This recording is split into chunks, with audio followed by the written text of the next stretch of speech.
Teremos. Boa noite, então, aos que aqui estão. Muito obrigado pela presença. É, Hoje temos aí uma sala não muito cheia, mas imagino que aos poucos as pessoas vão entrando em função desse jogo. Olha aí, Antônio, o pessoal está entrando.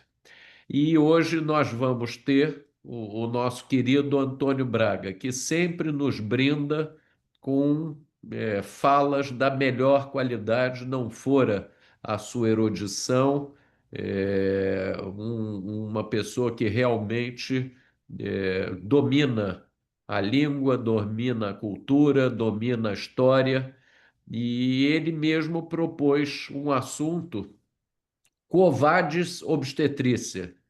E eu acho que é uma reflexão importante, nós, obstetras que somos, termos a percepção que nem sempre os caminhos são os que imaginávamos tempos atrás. Eu, ano passado, se não me engano, fiz uma fala, a obstetrícia, o obstetra do futuro. E nem sempre esse obstetra do futuro que a gente imaginou é o que está acontecendo. Então, Antônio, sem delongas, muito obrigado e com a palavra é sua. Muito obrigado, professor. Eu que agradeço a oportunidade de estar mais uma noite no nosso grupo. Eu agradeço em nome das instituições às quais estou vinculado, especificamente nesses temas ligados à história da medicina, para tratar com vocês esse título palpitante, Quo Vadis Obstetrícia, para onde vai obstetrícia? Essa citação latina, Covade, ela aparece nos Atos dos Apóstolos, quando Pedro voltava de Roma, deixando todas as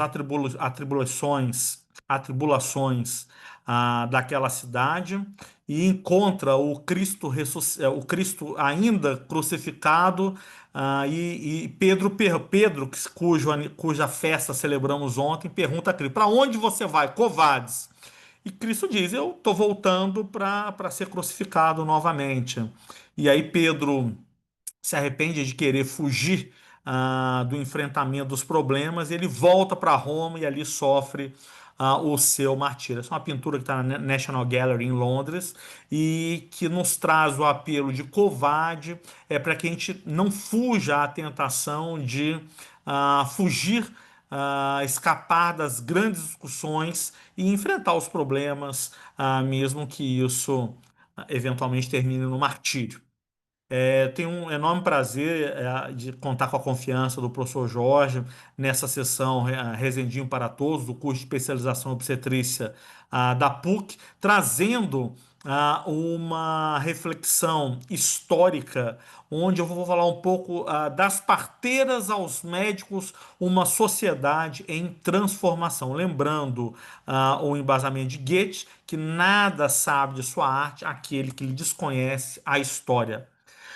Por certo, a história da obstetrícia no Brasil, ela precede as práticas que foram trazidas quando da a colonização brasileira.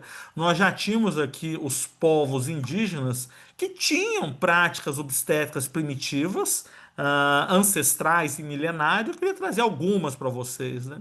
Primeiro, a preocupação da escolha do parceiro para casar e procriar com as indígenas, né? Eles procuravam sempre membros da mesma tribo, porque eles entendiam que a bacia, a pelve óssea das indígenas era muito pequena e que se houvesse uma mistura de raças, de pessoas de outras tribos, pudesse gerar fetos com perímetro cefálico aumentado, que isso pudesse levar a partos mais distóxicos. As meninas, tão logo menstruavam, elas entravam num processo chamado reclusão pubertária, onde elas passavam 2, 3 anos dentro da oca, aprendendo ali os afazeres domésticos, e quando estavam aptas para o casamento, numa grande festa da aldeia chamada Guarupi, elas eram entregues para o pretendente com quem iria constituir sua família. Quando elas engravidavam de membros de fora da tribo, muitas vezes essas gestações terminavam por abortamentos, porque eles temiam esses partos distóxicos. A gestação das indígenas brasileiras era habitualmente normal, sem grandes complicações. Elas trabalhavam até momentos antes de entrar em trabalho de parto. Entrando em trabalho de parto, muitas se embrenhavam mata dentro, escoravam-se em árvores, como aqui essa escultura, e pariam seus filhos na posição semi-sentada. Se eram meninos, davam nós no cordão umbilical. Se fossem meninas, seccionavam o cordão umbilical com pedra. Não havia placentofagia entre as indígenas brasileiras. Para aliviar a dor, algumas mascavam ervas ou colocavam alguns incensos que elas cheiravam para diminuir a dor do parto. Depois de parir, elas voltavam com os seus filhos para a oca e apresentavam o filho para o marido, que, acometido de uma cólica profunda, deitava na rede e iniciava o resguardo. O resguardo era feito pelo homem, porque ele precisava, segundo a teoria do espermatozoidismo do câmara cascudo, ter esse processo da covarde para mostrar para a tribo que ele era o pai daquela gestação. Aqui, esse escrito de 1640, do Nierhoff, dizia que as indígenas brasileiras têm estatura média, membros bem torneados e não são feias. Casam cedo, são fortes, têm filhos fáceis. Depois do parto, levantam-se e vão banhar-se no rio, sem auxílio de ninguém. Andam nuas, sem nenhuma cobertura, com tanta inocência como tem de mostrar o rosto. Licurgo dos Santos Filho dizia que o primeiro espaço onde houve uma assistência obstétrica organizada foi nas Misericórdias, nas Santas Casas, que foram instituições fundadas pelos jesuítas, que utilizavam da assistência médica prestada aos selvagens brasileiros uma arma poderosa de catequese. O que eles faziam e que era matéria de formação nos seminários? Sangravam, reduziam fraturas e assistiam os partos mais distóxicos. E aqui uma foto da Santa Casa da Misericórdia do Rio de Janeiro, o primeiro hospital fundado na nossa cidade em 1582, que é às margens da Praia de Santa Luzia. Lembrar que esse aqui é o prédio novo de 1844. Quando da transmigração de mais de 6 milhões de pessoas escravizadas para o Brasil, foram incorporadas às práticas obstétricas indígenas muitos dos recursos, mitos, crendices e práticas das mulheres escravizadas que foram traficadas para o nosso continente. Muitas delas pariam também em completo isolamento, pariam em posições de posições semi-sentadas ou de cócoras. Aqui eu trago para mostrar para vocês a primeira organização obstétrica formal no Brasil. Quando, da ata da sessão de agosto de 1830, o provedor da Santa Casa da Misericórdia do Rio de Janeiro transmitiu à mesa e junto uma insinuação de D. Pedro I, no sentido de ser admitida ao exercício de parteiro da Santa Casa a francesa Stéphanie Berthoud, instalando uma verdadeira sala de partos na Santa Casa. Lembrar que nessa época essa parte nova estava em construção e a Santa Casa era só essa parte antiga, e aqui já era a maternidade. De modo que é importante salientar que a obstetrícia do período colonial ela foi feita essencialmente pela figura das parteiras, muitas matronas, negras forras e multíparas, que sem nenhuma especialização ou formação ofereciam os seus préstimos nos jornais da época. Aqui só uma foto da rua direita no centro da cidade do Rio de Janeiro, onde pode-se observar aqui o slogan parteira.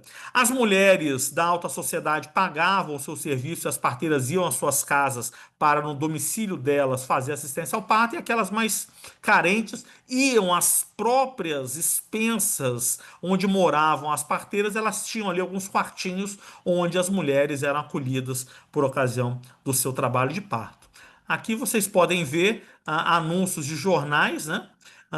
Dentre os quais um anúncio da Madame Marie-Joséphine Mathilde de Rocher, a primeira parteira diplomada no Brasil, que foi a primeira mulher recebida na então Academia Imperial de Medicina, única de sua lavra a não ser uma Asclepíade.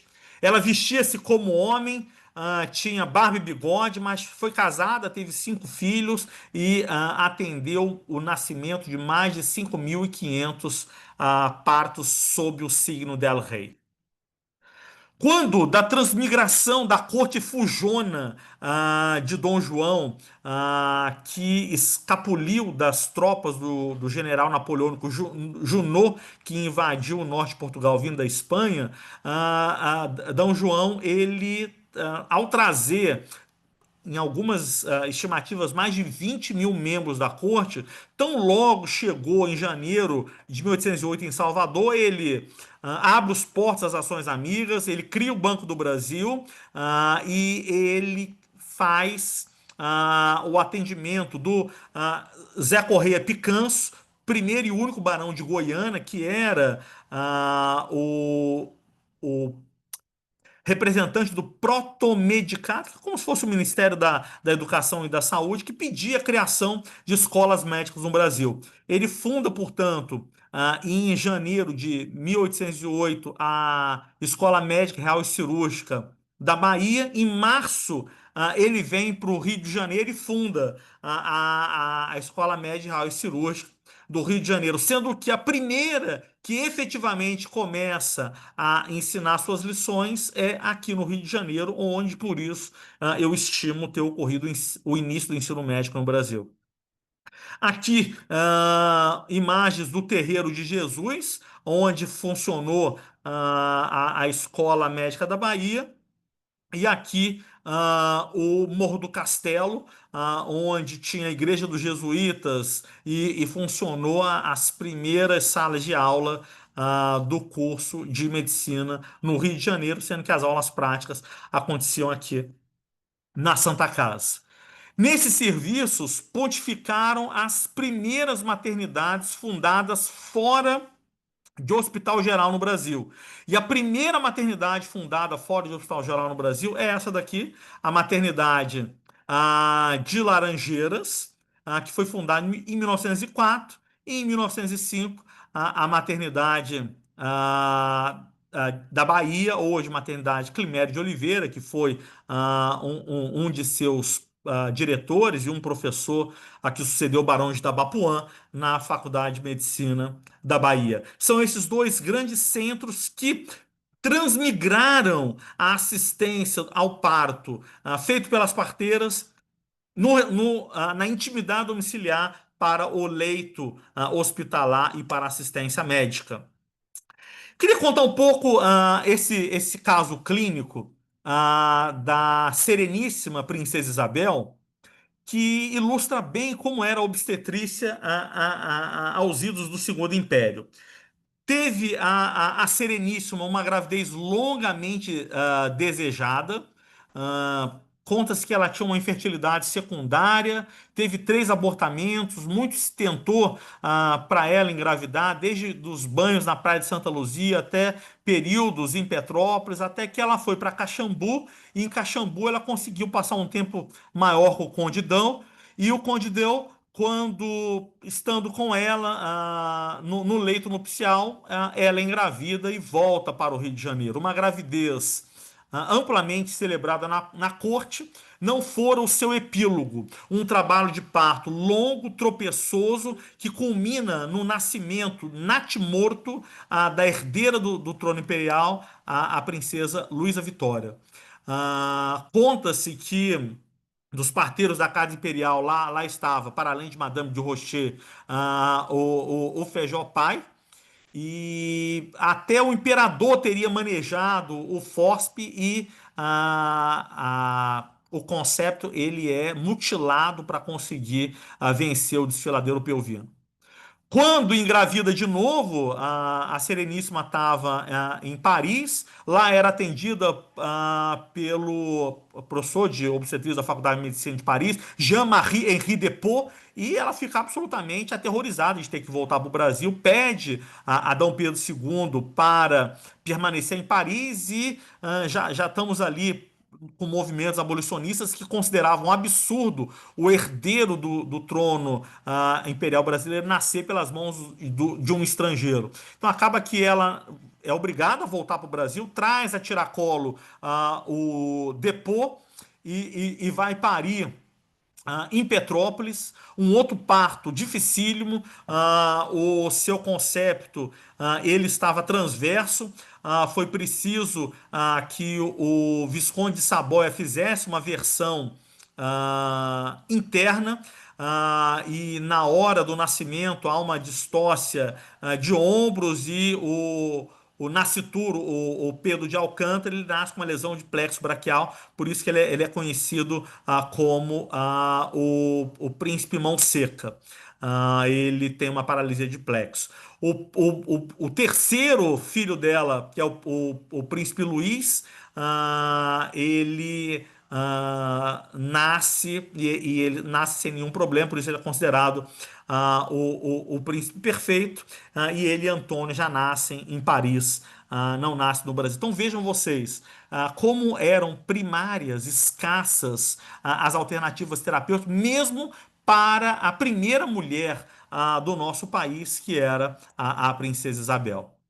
Aqui um cenário dessa obstetrícia já confinada às maternidades. Aqui uma imagem da enfermaria da maternidade escola da UFRJ, que passa a UFRJ por ocasião dos esforços de Fernando Magalhães, que aqui nessa foto pode ser observado no grande espaço que tinha a maternidade escola, que foi reduzido a mais da metade por ocasião da desapropriação do terreno ao lado no governo do Negrão de Lima para construir o túnel Santa Bárbara. Fernando Augusto Ribeiro de Magalhães, o maior obstetra entre nós, ele trouxe dignidade à nossa especialidade. Ele era culto, erudito, gentil homeria, presidiu a Academia Brasileira de Letras, por ocasião da inauguração do Cristo Redentor, reitor, que era da Universidade do Rio de Janeiro, faz o discurso de inauguração do Cristo Redentor sob o Corcovado, e ele escreve sobre todos os temas da especialidade. Não apenas aqueles da nossa a ciência, como também da nossa arte, tendo escrito a sua obra-prima da história, A Obstetrícia no Brasil, o Anuário do Centenário da Faculdade de Medicina do Rio de Janeiro, dentre outros. Talvez um dos elementos mais importantes de Magalhães foi ter reconhecido que a obstetrícia do passado, extrativa, mutiladora, deveria ser confinado às memórias menos honrosas da nossa especialidade. Se não vejamos aqui esse extrato de um prontuário da maternidade escola do final da década de 30, num parto que foi assistido pelo professor Fernando Magalhães, auxiliado pelo professor Jorge Rezende Pai, um parto difícil, tropeçoso, onde nós temos aí o nascimento de um concepto morto. As operações mutiladoras eram realidade, e muitas das vezes era a alternativa que se tinha à época. Inova Magalhães nesse cenário quando traz para o Brasil os préstimos da Operação Cesariana. Dizia Magalhães: caminhamos para a simplificação, a complexidade ao erro. O futuro do parto está resolvido. Ou ele é simples e transpélvico, ou difícil e abdominal. E veja que eu estou falando isso, essas são imagens cesarianas feitas na maternidade escola na década dos 1900, onde nós não tínhamos ainda os préstimos da antibioterapia, que só foi sintetizada por Fleming em 44, recém tínhamos os recursos da analgesia de parto, os médicos não usavam luvas, não usavam máscaras. Essa senhora, por exemplo, morre 3 dias após o parto, um parto que já durava 4 dias, um caso espúrio, contaminado, onde o decesso fetal era certo e o materno óbvio. Sucede Fernando Magalhães na cátedra após um período onde Octávio Rodrigues Lima assume, sendo transferido da Unirio, o professor Jorge de Rezende Pai. Esse é o primeiro trabalho publicado pelo professor Rezende Pai em 1923, recém-formado que era. E já podíamos ver nos seus escritos a centelha do seu pensamento luminoso e iluminado. Professor Rezende não apenas segue a seara de seu grande mentor, Fernando Magalhães, como traz singeleza a cesariana, fugindo da incisão mediana infraumbilical, trazendo-nos a beleza da incisão estética de Van Steel. Uma cirurgia simples, 2 incisões, 2 suturas. Nada lhe contraindicava, quase tudo lhe permitia, a ponto do professor Rezende dizer que as taxas de cesariana iriam crescer, eventualmente estacionar, jamais diminuir.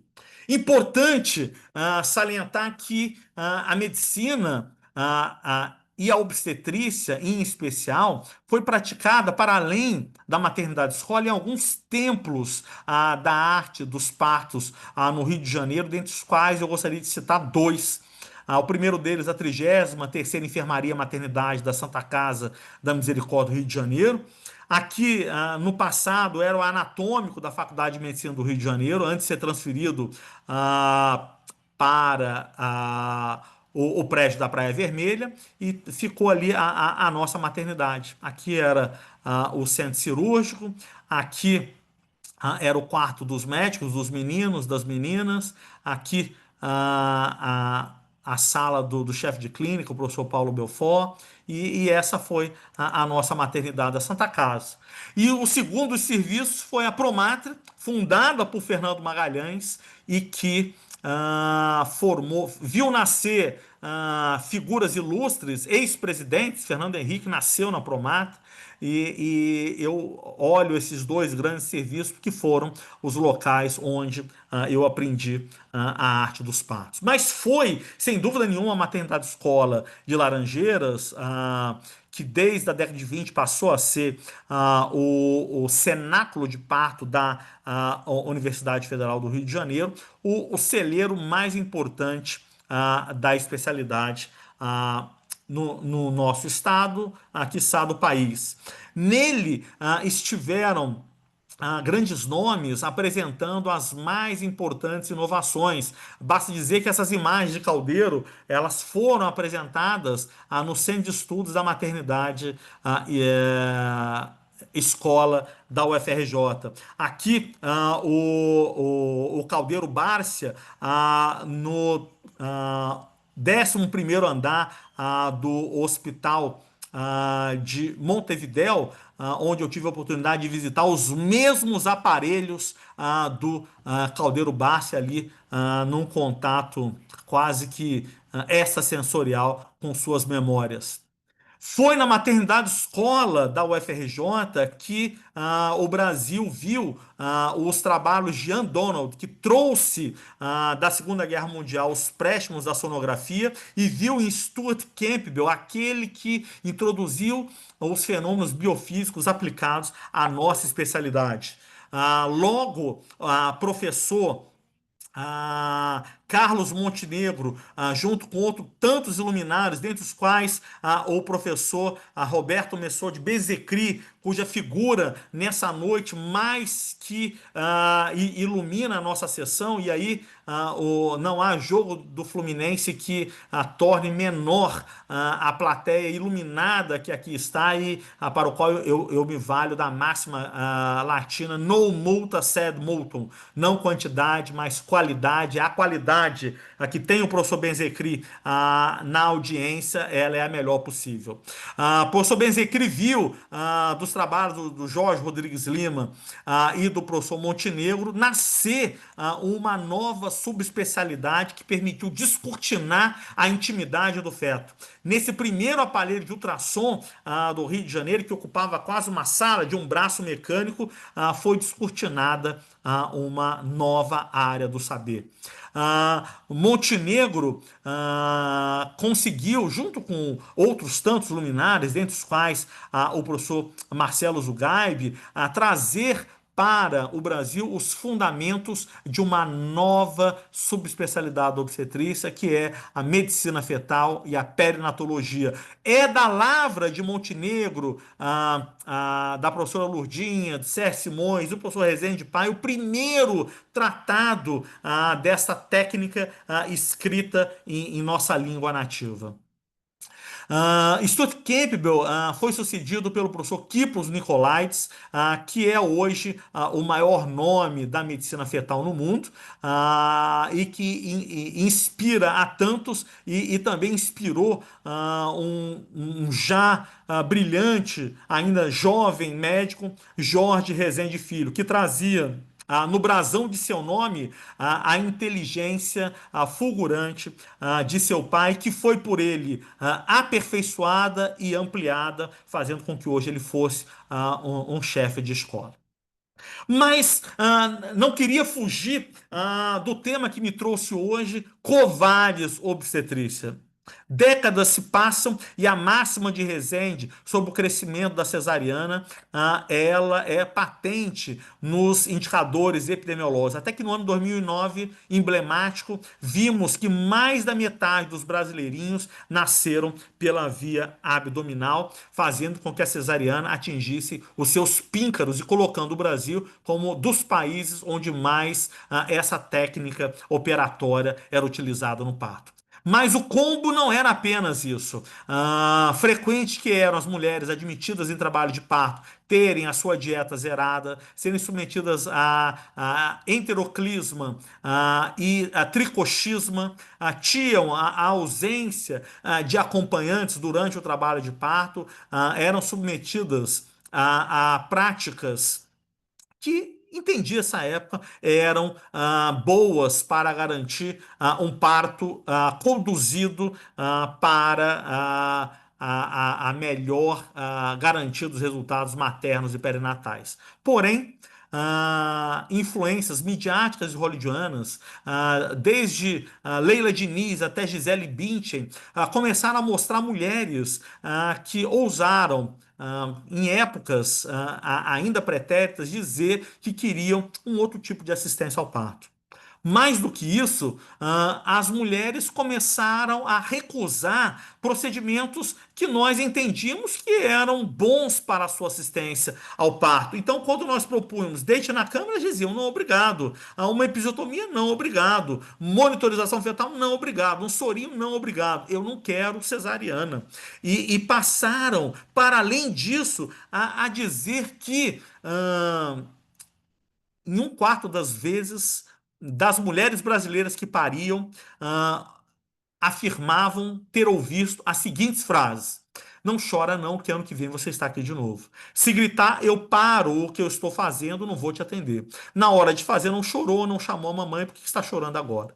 Se ficar gritando, vai fazer mal para o seu neném vai nascer surdo. Um conjunto de insulto às mulheres, em sua maioria mulheres desvalidas, mulheres pobres, que sofriam esse tipo de tratamento por ocasião do seu parto, de modo que isso fez com que a obstetrícia precisasse fazer uma revisão de suas práticas.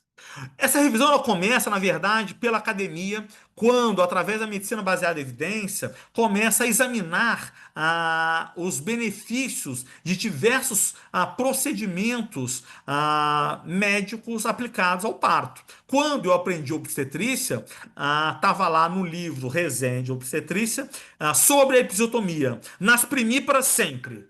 Nas secundíparas, às vezes. Nas tercíparas, quase nunca. Dali em diante, quase sempre, porque o períneo deveria já estar rijo, com tantas episiotomias anteriores, que era melhor fazer uma epístola e deixar lacerar e fazer uma laceração de terceiro ou quarto grau. De modo que praticamente todas as mulheres pariam com episiotomias. É, algumas vezes, e eu posso dizer isso com nenhum orgulho, ao contrário, eivado de vergonha, que por vezes eu fiz episiotomias que hoje eu não apenas considero desnecessárias, mas questiono o nível de analgesia dessas episiotomias. Eram poucas, insuficientes, porque eu entendia que a dor do período expulsivo, isso é o que foi me ensinado, era tão grande que muitas das vezes a analgesia não precisava ser tão profunda. Se desse tempo, fazia isso, o bloqueio de por dentro, se não, apenas uma analgesia em leque que já estava suficiente. Práticas que definitivamente devem ser hoje reavaliadas, porque elas não estão no melhor interesse das nossas mulheres. As mulheres, para além disso, começaram a exigir um protagonismo na assistência ao parto, muitas das vezes nos tirando do cenário, nós médicos, nos tirando do cenário do parto. E certamente também não é uma boa escolha, porque nós somos profissionais treinados para ajudá-las nas intercorrências, estamos capacitados para agir nas emergências e a nossa presença tem que ser vista como segurança e benefício para a proteção integral do binômio materno-perinatal.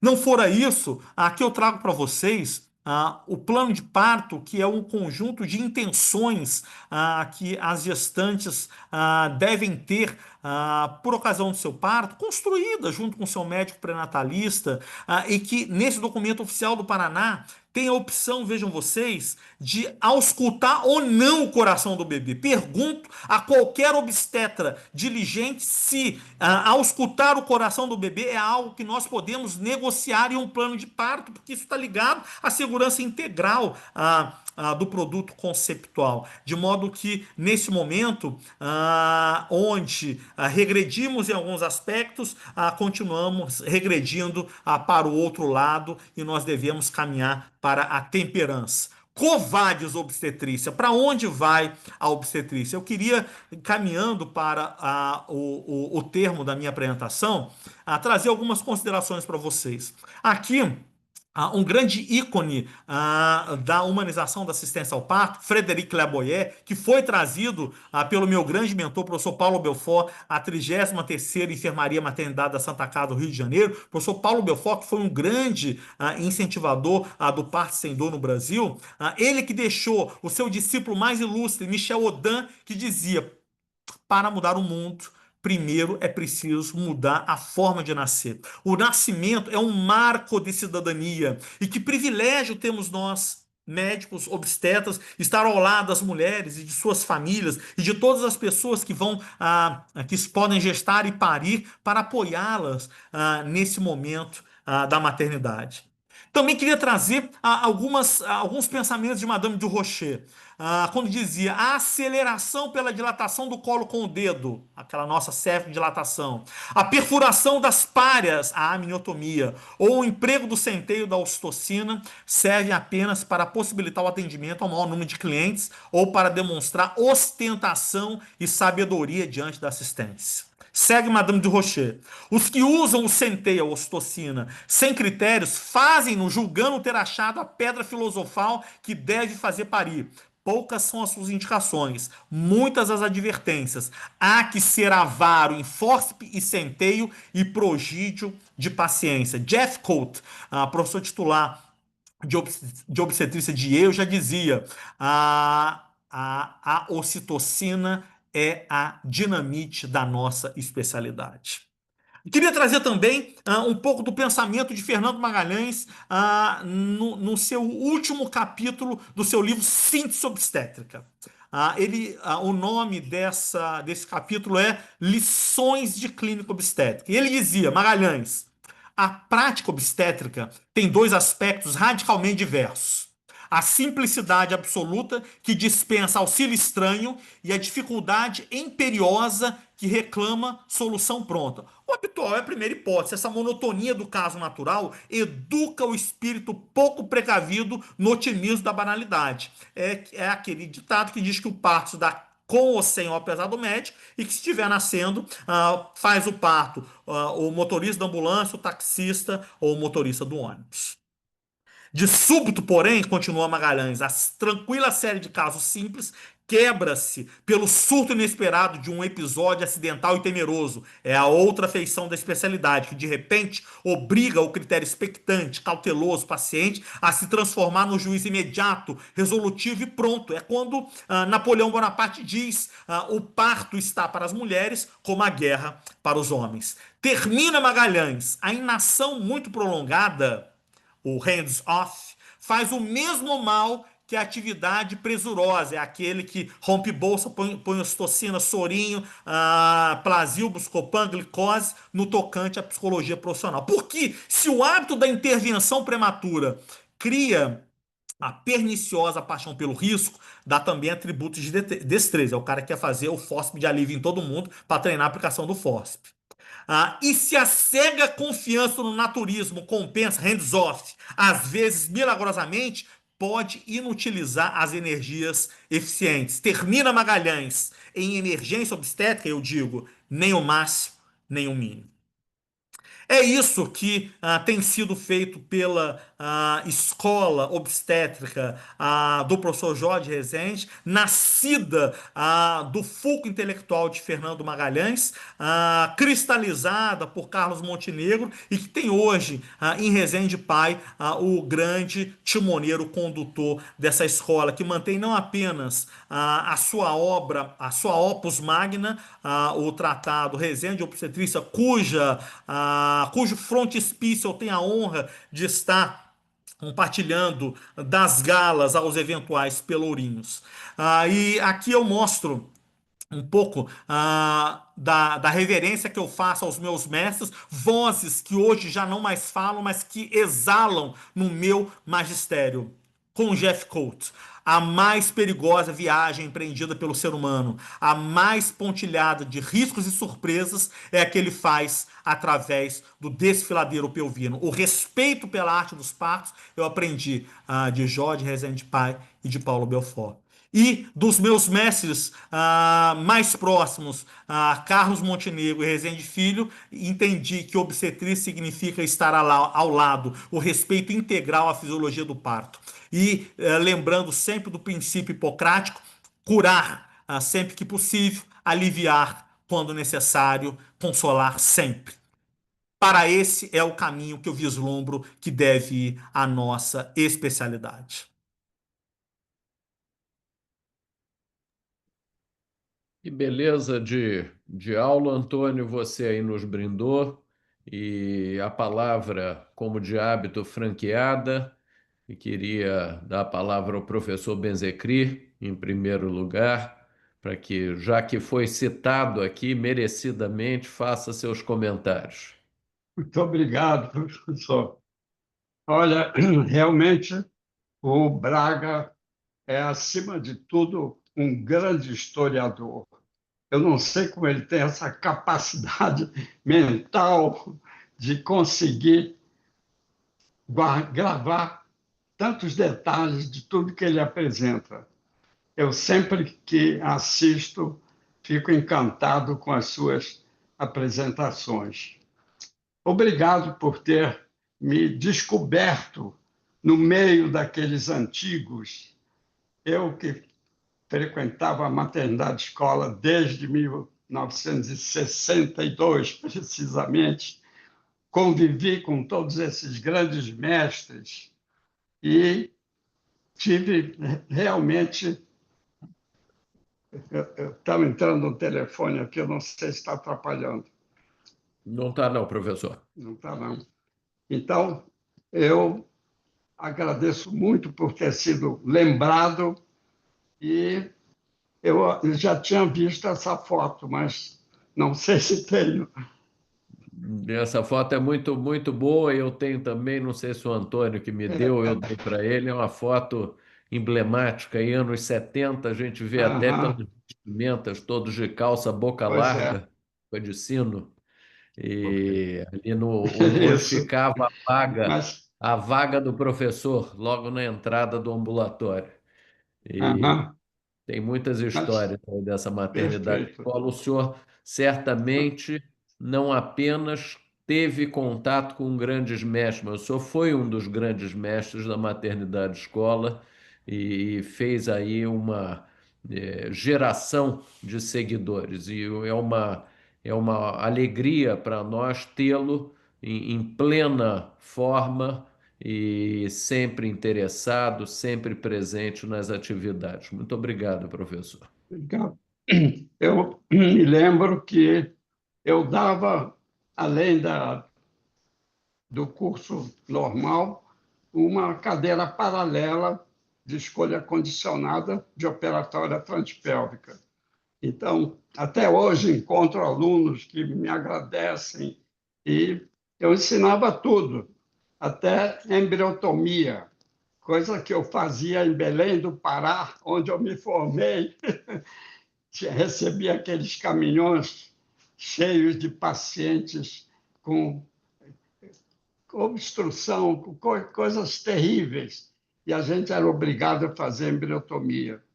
Eu ensinei, eu tenho todo o equipamento, inclusive eu já levei grande parte para o Museu do Pará e queria ver se na maternidade escola nós temos algum museu que eu possa, parando de trabalhar, entregar essa minha coleção de instrumentos antigos e que eu herdei de um colega do, do Hospital dos Servidores, que o pai dele era obstetra antigo e me deu esse monte de instrumentos. Mas eu continuo. Hoje, eu me dedico mais à videoestereoscopia, porque partos eu fiz milhares. Fiz Hum, um levantamento que chegou a perto de 10 mil partos entre clínica privada beleza. e os plantões. Então, eu vi de tudo que existe em obstetrícia. Agora me convidaram para o congresso que vai ter em setembro para fazer um hands-on de fórceps. Vai, vai ser interessante porque as pessoas já não sabem, consideram que é violência obstétrica, quando não é. O fórceps bem indicado e bem aplicado é salvador de vida materna e de vida fetal.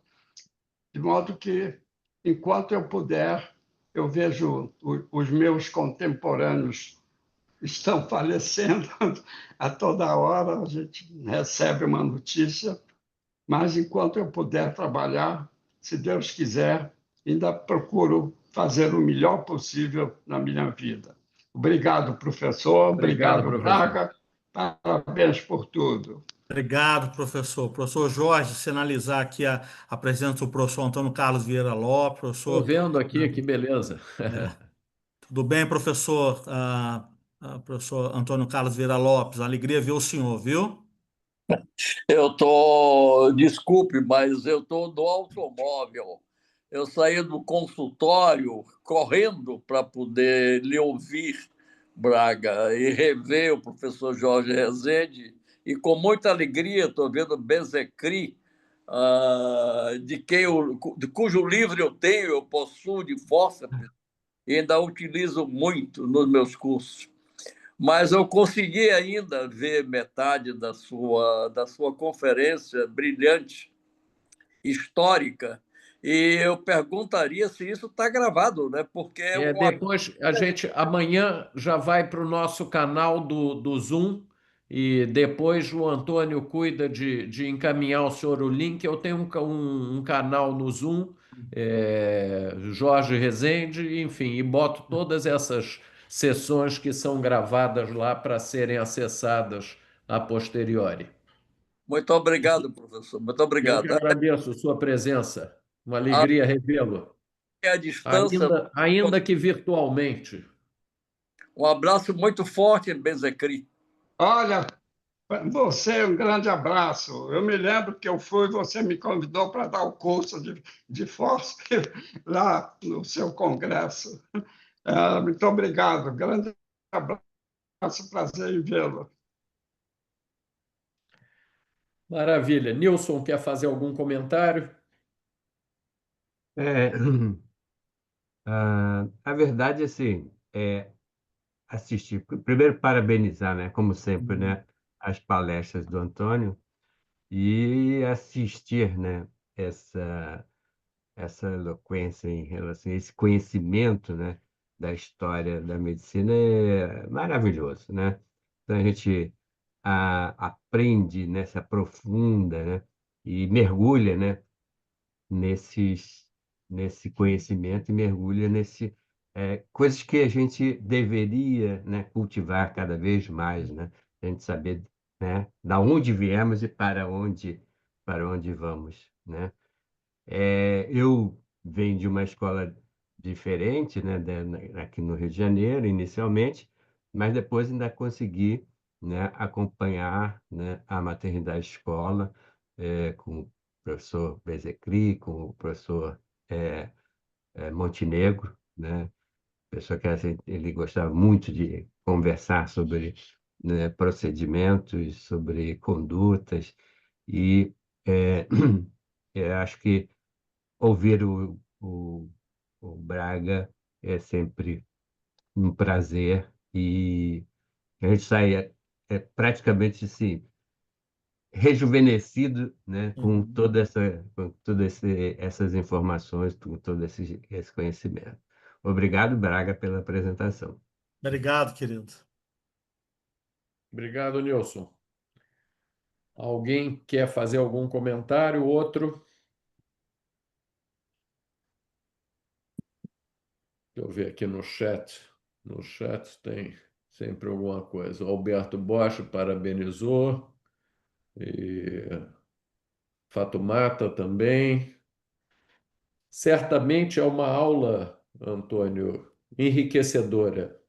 A sua erudição já é conhecida de nós todos e você nos brinda hoje, num início de semana, com um passeio pela história e com perspectivas concretas da boa prática da nossa especialidade.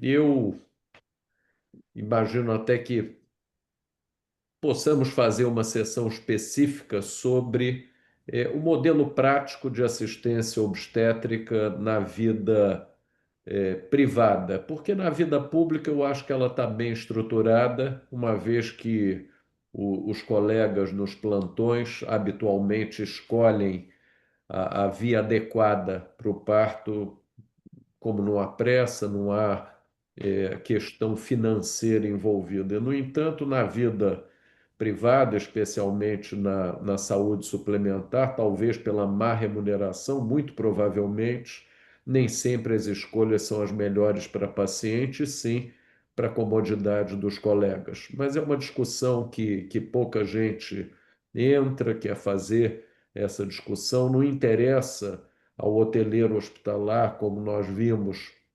acontecendo. É um leito que não é um leito rentável e fica uma especialidade um pouco deixada de lado, o que dá margem aos extremos, a intervenção extrema e a não intervenção extrema, também como uma brecha aí para essa má assistência. Enfim, eu acho que isso merece no ano que vem, porque já estamos aí com o programa inteiro desse ano fechado, mas vamos, quem sabe, abrir a programação de 2026 com essa discussão.